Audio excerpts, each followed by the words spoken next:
Morning. Well, that works. Well, as Lauren already preached half the message, so we can be shorter. Today, of course, is Palm Sunday.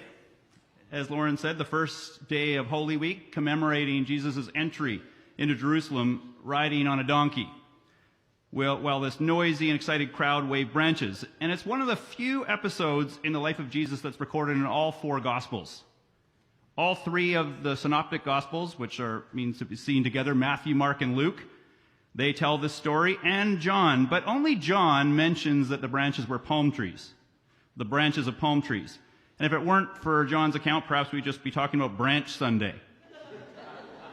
But in many churches and congregations all around the world, you'll see palm branches. We have, I think some of them are actually palm branches, but behind us. And you'll see, in others, you'll see no palms at all. But sometimes some kids have memories of having palm branches and tickling each other with them and whacking each other with them, and parents trying to stop them from poking each other. And there's something exciting about it, and adults fanning themselves if it's very springy. But this morning, when we look at John's distinctive telling, there's something very interesting of it, because most of us are very familiar with the account of Palm Sunday in Matthew, Mark, and Luke, or one of those kind of or all three brought together. But John's account is quite different. The context is different. His triumphal entry is connected with the seventh sign, the raising of Lazarus. And it's a very compact and concise account. And in John, you see these two symbols standing side by side in contrast, really. The palm branches, but also the donkey. And there's a bit of a contrast, almost a conflict between these two symbols. And I want to look this morning at that contrast. So we're going to look at John 12, but to try to understand the palm branch a bit more in historical context, because this is what we name the day after Palm Sunday. But interestingly, it wasn't a symbol chosen by Jesus. The palm branch was not chosen by Jesus. As Esau Macaulay points out, Jesus didn't choose the palm branches nor instruct his disciples to prepare palm branches. The crowd chose the branches and took palm branches. Jesus picks a different symbol, a donkey. Somehow, Donkey Sunday or Colt Sunday doesn't have the same ring. For readers of the King James Bible, you might be calling it Ass Sunday, and that might have an entirely different ring. And practically speaking, obviously it's much easier to bring palm branches in than a donkey, but that would really make it interesting, especially for Sunday schools, I think, having a donkey brought in. But this week, throughout the grocery stores and malls, all the commercials we see a different symbol in our culture, of course.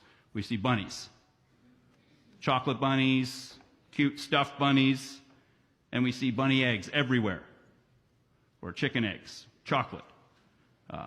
But the symbolism starts to get very confusing in our culture. It doesn't mean anything, palm branches, donkeys. It just is something all brought together in this synchronistic way. And so as we look at John 12, this account, we're going to see these two contrasting symbols and explore more deeply the palm branches versus the donkey. John 12, verse 12.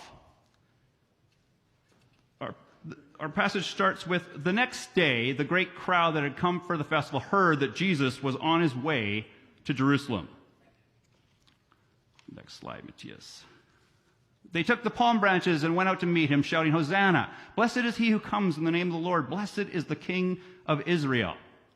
Jesus found a young donkey and sat on it. As it is written, do not be afraid, daughter Zion. See, your king is coming, seated on a donkey's colt. At first, his disciples did not understand all this. Only after Jesus was glorified did they realize that these things had been written about him and that these things had been done to him. Our passage here starts with the next day. So what day is it? In chapter 12, in the beginning, verse 1, it says 6 days before the Passover, which most likely refers to Saturday. And since the Passover began Friday evening at sundown, the next day has traditionally been interpreted as Sunday. And we're told a large crowd had come to the feast. The week preceding Passover would see hundreds of thousands of people, pilgrims, streaming into Jerusalem. I mean, Josephus puts the number at over 1 million. And the question for many, however, was whether Jesus would show his face in Jerusalem, especially in John, and in John's telling of the story, that the raising of Lazarus had created this sensation, this turmoil and conflict and excitement and controversy. And many of the Jews believed in him and followed him, but the Jewish council, the Sanhedrin, were very worried. We're told in John 11 that if we were to let him go on like this, they say, everyone will believe him, the Romans will come and take away our temple and our nation. And so there's concern, there's plots and plans to get rid of him. And we're told that because of this, because of all this publicity, John says Jesus no longer walked openly among the Jews, but went to a small town called Ephraim, where he stayed with his disciples. But now, of course, we have the most anticipated time of the year in the capital city of Jerusalem coming, Passover. And so in the previous chapter, John writes, now the Passover of the Jews was at hand, and many went up from the country to Jerusalem. They were looking for Jesus and saying to one another as they stood in the temple, what do you think? That he will not come to the feast at all? Now the chief priests and the Pharisees had given orders that if anyone knew where he was, they should let them know, so they might arrest him. For many in Jerusalem, Passover is this highly charged political time. It's the great spring festival at the heart of Jewish life. From that day to this. Today, Jews are celebrating Purim, but next month, in millions of Jewish homes all throughout the world, they still will celebrate Passover, where they remember the Exodus. They remember God's deliverance, God's salvation from slavery in Egypt, deliverance from their overlords, freedom from the Pharaoh. If anyone has ever had a chance to attend a Passover Seder meal, you'll see how this is remembered and commemorated. A few years ago, I was invited to a Jewish colleague's home, and it was an incredible experience where they recounted and reread the Exodus story as we sat with about 35 Jewish people in a large home in Richmond. They were citing various scriptures and prayers, singing various songs, including and Psalm 118, and of course eating. Brian will have us believe that only Baptists do the eating, but the Jews do it quite well. But one of the final lines of their liturgy is the wishful prayer of next year in Jerusalem.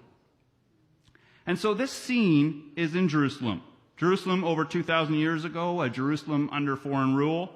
This busy time with hundreds of thousands of pilgrims streaming in, potentially explosive, politically charged, because the Jews are commemorating a festival remembering God's deliverance from their enemies, the overthrow of political and foreign oppression. And most Jews were longing for Messiah to come, which for them, the anointed one, the son of David, the king, David's son, the true king, to come and deliver them, rescue them, rid them from the yoke and burden of pagan Roman rule and the corrupt Jewish leadership that's in bed with the Romans. And so this is what they're remembering. And in their recent memory, there were other national war heroes that had risen up against the pagan invaders and the foreign oppressors, especially for many of them, Judas Maccabeus, known as Judah the Hammer, over a century earlier. He had defeated the pagan invaders. He had cleansed the temple after the Syrian Antiochus Epiphanes defiled it with pig sacrifices and an altar to Zeus and pagan gods. Judah comes in and cleanses the temple. And Judah's followers were told they entered Jerusalem waving palm branches in celebration of their victory. And the Jews continued to commemorate this rededication of the temple during Hanukkah, when also Judas Maccabeus and his family became the rulers of Israel, the Hasmonean dynasty that we read about. So when John's gospel tells us earlier that Jesus was walking in the temple, previously at the Feast of Dedication, he records that the Jews gathered around him and they said to him, "How long will you keep us in suspense? If you're the Christ, the Messiah, tell us plainly." They understand the context, the significance. They're waiting for some grand revealing. There's some tension and surprise. They're longing for a coming Messiah, the true King of Israel, to again defeat their enemies. And so that question constantly, are you the one who is coming? Are you the one? And many of the disciples believed in him. They believed from the verse chapter of John 1 with Nathanael that this was the rabbi was the Son of God, the King of Israel. That he would save Israel, that deliverance would begin in Jerusalem. It didn't happen during Hanukkah, which many perhaps felt it might. But now, Passover, Perhaps Passover would be when this national deliverance would start, when the movement would start, when he would take this place as king. Right now, perhaps like David in exile, wandering away, but now coming back to take his position as the rightful king, and deliverance and salvation would begin. And of course, because of Lazarus, this has caused some sensation and controversy. He's become more of a lightning rod figure. People have seen him connected with works of power. And they're wondering if he shows up for Passover. And then we're told in John 12 that this large crowd heard that Jesus was coming to Jerusalem. So it's not like, oh, he's coming. He's going to come. Oh, he's joining for the Passover. But he is coming. For them, this phrase, coming, has great significance. This is the moment. They're not just merely looking for celebrity sighting. They're hoping this is the moment when he's going to publicly reveal himself and do something. That the fact that he's coming galvanizes and excites the crowd. They're ready to act. And they act in a way that to us might seem very strange and foreign. But what they do is easily understood in first century Jerusalem. They took branches, we're told in verse 13. They took branches of palm trees and went out to meet him. This for them is a symbolic act. It's an action associated with Jewish nationalist hopes. Just as Judah's followers entered Jerusalem waving palm branches in celebration of their victory. Later, when Simon the Maccabee drives out the Syrian forces, they celebrate with music and with the waving of palm branches. And the Jews in Jesus' day, they knew these stories from 1st and 2nd Maccabees. They were in the Greek Old Testament. The palm branches were not just a national symbol because of these texts that we saw. We've seen evidence that they were minted on coins. During the Jewish wars against Rome later, the Jews minted palms on their coins. They're this nationalist symbol for the Jews. And it was a sign in and of itself, a signal of some kind of patriotic hope that a messianic liberator was coming. They're not just waving palm branches, but they're also shouting. Their actions and their words speak together. There's excitement. They're shouting, Hosanna. Right? And this cry, Hosanna, we still use this word, as we sang today, this morning, is a transliteration of a Hebrew word, Hosiana. Give salvation now. Save us now. Save us now. It became words of praise and acclamation. The way we sing it becomes praise, but it also is a prayer. Some have compared it to something like God save the Queen or God save the King, where it's both a prayer and a shout of praise, of acclamation, of acclaim. And you can see that in different ways as those words are shouted. And it starts to take on this sense. Every devout Jew knew this word. It occurred in one of the most important Psalms that we did a bit of a call and response to earlier at the Feast of Booths and the Passover. It was sung regularly, especially on pilgrimages to Jerusalem. And this was sung on Passover Eve, and it's still sung in modern Passover Seder meals today. And so here, this psalm, and it's from Psalm 118, verse 25 and 26, and our English translations will say this: Lord, save us. Lord, grant us success. Blessed is he who comes in the name of the Lord. From the house of the Lord, we bless you. This is this processional psalm, a psalm of thanksgiving. It speaks of victory, and it spoke a blessing for every pilgrim that comes, heading to Jerusalem. Blessed is he or the one who comes in the name of the Lord. But in Jesus' day, it became read and understood more as a messianic psalm. It also, the psalm, a few verses earlier, contains the famous line that the Gospels quote: the stone that the builders rejected has become the cornerstone. In Jesus' day, the line blessing the pilgrim was now interpreted as a blessing on the Davidic king. Blessed is the one who comes in the name of the Lord. And the one who comes, this is them language for the Messiah, the king. And so by waving palm branches and shouting Hosanna and quoting Psalm 118, they're hailing the King of Israel. In fact, in John's gospel, that's made explicit. He quotes the King of Israel. And this is how it's understood. And for the crowd, they have their ideas of what he's going to do. They're anticipating victory, welcoming the King of Israel. He's going to bring deliverance. And there's some hope, some political, military aspirations of a conquering king, of a deliverer, one that's greater than Judah, the hammer. And it's interesting how Jesus then acts. He does not here rebuke the crowd. He does not say, I'm not the King of Israel. But he makes it clear in a symbolic action that he's not the type of king or the type of Messiah they think he is. we read in John, Jesus found a young donkey and sat on it, just as it has been written. And John is very simple here. It's just brought out in contrast. Jesus found a young donkey and sat on it. In contrast to the Synoptic Gospels, where we remember the long story of him setting it up and telling the disciples, "Oh, you're going to find someone with a donkey, and this is how it's going to work, and this is what you're going to say, this is the code word, bring it here, this is how it's going to happen." And there's this whole kind of setup and staging. But here, it's very direct for John. Jesus found a young donkey. He sets this up. It's an acted parable, right? Raymond Brown calls it prophetic action. I mean, Tom Wright even compares it to a type of street theater, a performative action where he's stage managing this as he gets this donkey. And it shows the excited pilgrim crowd the way of the true King of Israel, the way of peace. The crowd chooses the palm branches. Jesus chooses the donkey. There's that old saying, the medium is the message. The medium is the message. And what does this communicate with this donkey as his chosen vehicle? He does not find a white stallion or a war horse. Right? He chooses a donkey. And if we follow the synoptics, he prearranges for them to get a donkey. The master has need of it. I need this. Right? I mean, with his soaring popularity, with the excitement, he could have arranged a much more powerful, more majestic animal. But he chose a donkey, this lowly, common, humble work animal, a pack animal. I mean, a mule. For us in our modern, industrialized, westernized world, donkeys are not a part of our lives. The donkeys we know and see are usually cartoon donkeys, like the depressed but lovable Eeyore.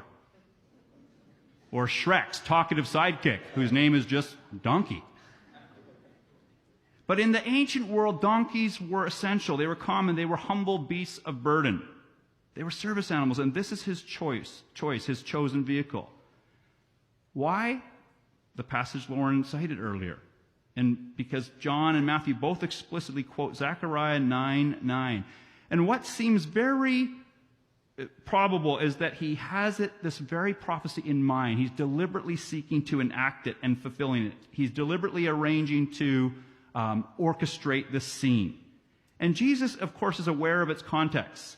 Matthew and John abridged the quotation. They want readers and hearers to remember the larger context.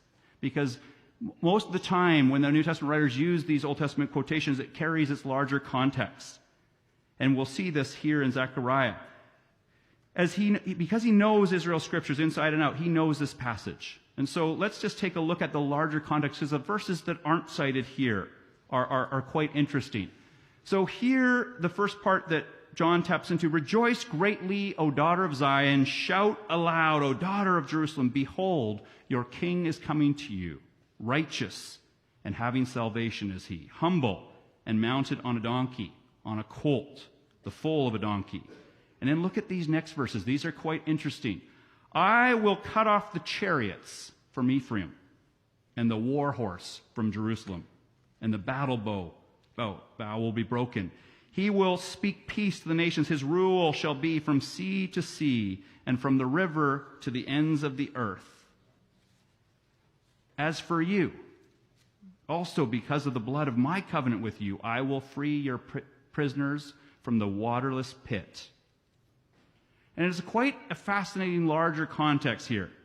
Here, the donkey is explicitly contrasted with the war horse.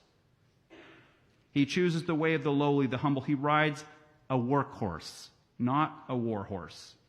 The righteous king coming with salvation, humble and mounted on a donkey. We read the phrase of peace to the nation. This donkey hints at some level that he's coming with this offer of peace, of forgiveness. And this is a different kind of salvation. He hints that the donkey hints his rule and kingship is going to be very different than the pharaohs, the Caesars, the Roman prefects.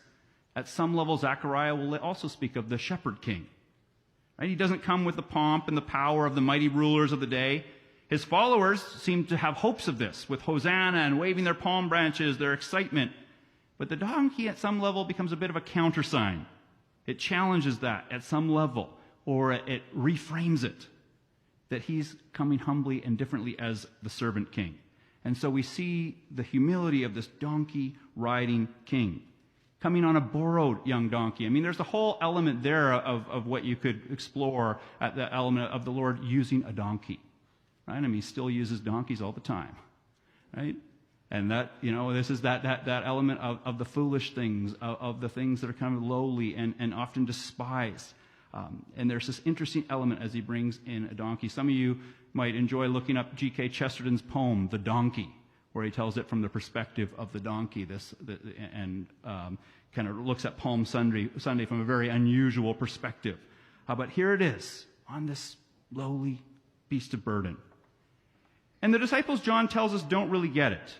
They don't really understand it. And in many ways, the church triumphant often tries to think all different ways of this and looks at other symbols, and we still have to grapple with the fact of the donkey. For the disciples, it'll take the events of this whole Passion Week, Good Friday, and the event of Easter Sunday before it begins to dawn on them. Remember, they'll be so dejected. We thought he was going to be the one that would deliver Israel. And they're so dejected, their expectations. But right away, that donkey at some level perhaps tempers all this excitement. It's not the war horse, not the chariot. And here, the donkey-mounted king will be lifted up, he speaks of, being mounted on a cross, that he's going to defeat evil through the blood of his covenant. Right? That even Zechariah has this line, the blood of my covenant, that is going to be quoted and recited in the Gospels. So those Palm Sunday cries, as we look at this week, turn to the Good Friday calls of crucify him, crucify him. That is, though, the means of how the humble servant king will bring salvation. So this Palm Sunday, I hope that we can reflect and meditate on the donkey. Not just the palm branches and the hosannas, but what the significance of the donkey and why he chooses this lowly beast of burden, the one who comes to carry our burdens, chooses this beast of burden as the sign. At this time, I'm going to ask Lauren and the worship team to come up and lead us in a song that reflects what kind of king makes this triumphal entry on a donkey. Let's close in prayer. Our Father, this Palm Sunday morning, we remember the entrance of your Son in Jerusalem. This morning we've joined our voices in singing, "Blessed is he who comes in the name of the Lord." We sing our hosannas. We honor the King who is meek and lowly of heart and comes humbly and mounted on a donkey. Help us to reflect on this act, the significance of the donkey and this entry, this humble entry. We thank you for the humility of your Son, his servanthood. We realize your ways are not our ways. We would imagine a war horse. Your Son came on this lowly workhorse. He came not to be served, but to serve and give his life a ransom for many. And today, at the start of Holy Week, we give you our thanks and our hosannas for the entrance of your Son. Amen.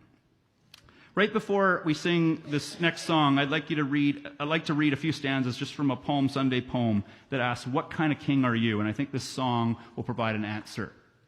It says, "What kind of king rides on a donkey?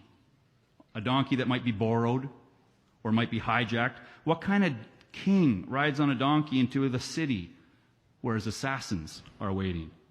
What kind of king enters his assassin city with a ragtag commotion for all to see and not one security guard? What kind of king lets his subjects treat him like a military liberator but doesn't come with a single sword or a weapon? What kind of king are you?" And this song that we'll sing right now, "The Servant King," provides an answer to that, as well as what implications it might have for us today.